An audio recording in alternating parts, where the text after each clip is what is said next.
বিধানসভা নিৰ্বাচনৰ পূৰ্বে বিপদত মুখ্যমন্ত্ৰী আতিচিৰ বিৰুদ্ধে গোচৰ ৰুজু দিল্লী আৰক্ষীৰ ৰাজনৈতিক উদ্দেশ্যত চৰকাৰী বাহন ব্যৱহাৰ কৰিছে আতিচিয়ে নিৰ্বাচনৰ পূৰ্বে জেললৈ যাব লাগিব নেকি দিল্লীৰ মুখ্যমন্ত্ৰী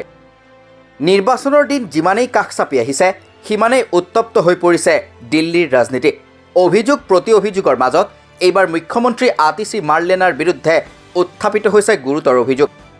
আতিচি মাৰ্লেনাই ৰাজনৈতিক উদ্দেশ্যত চৰকাৰী বাহন ব্যৱহাৰ কৰাৰ অভিযোগত ৰুজু কৰা হৈছে গোচৰ নিৰ্বাচনী আচৰণবিধি উলংঘা কৰি ৰাজনৈতিক উদ্দেশ্যত চৰকাৰী বাহন ব্যৱহাৰ কৰাৰ অভিযোগত মুখ্যমন্ত্ৰী আতিচিৰ বিৰুদ্ধে দিল্লী আৰক্ষীয়ে এফআইআৰ ৰুজু কৰিছে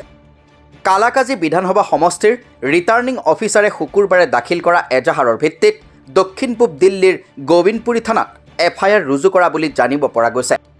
ঘটনা সন্দৰ্ভত আক্ৰমণাত্মক হৈ উঠিছে আম আদমি পাৰ্টিৰ নেতাসকল আপৰ অভিযোগ দিল্লী আৰক্ষী বিষয়া আৰু নিৰ্বাচন আয়োগে বিজেপিৰ হেঁচাত কাম কৰিছে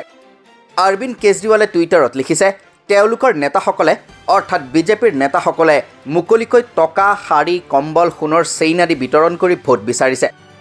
তথাপিও তেওঁলোকৰ বিৰুদ্ধে এফআইআৰ পঞ্জীয়ন নহয় কিন্তু মুখ্যমন্ত্ৰী আতিচিৰ বিৰুদ্ধে ততাতৈয়াকৈ এফআইআৰ দাখিল কৰা হয়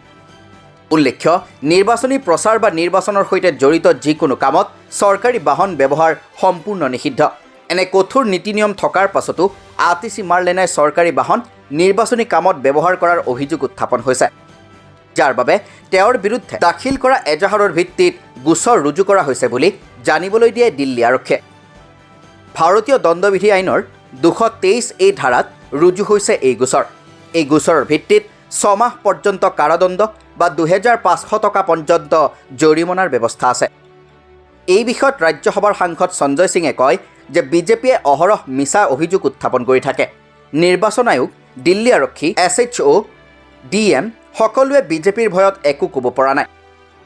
নিৰ্বাচন আয়োগে নিৰপেক্ষভাৱে কাম কৰাৰ প্ৰয়োজন আমি যেতিয়া বিজেপি নেতাৰ বিৰুদ্ধে অভিযোগ দাখিল কৰোঁ তেতিয়া কোনো ব্যৱস্থা লোৱা নহয় আমি ভিডিঅ' প্ৰমাণসহ এজাহাৰ দাখিল কৰিছিলোঁ কিন্তু কোনো ব্যৱস্থা লোৱা হোৱা নাই আতিচিৰ বিৰুদ্ধেও উত্থাপন কৰা এই অভিযোগৰ সত্য বাহিৰ হওক তেতিয়াই গম পোৱা যাব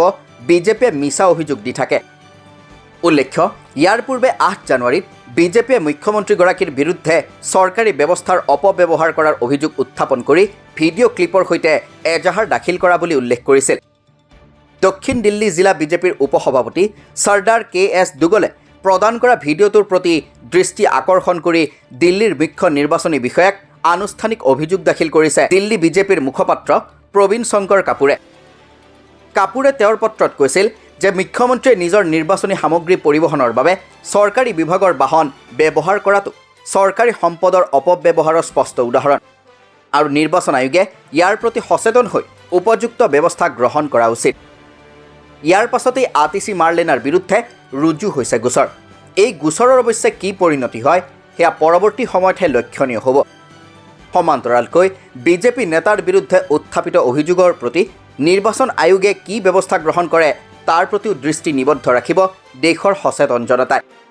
news desk report the cross current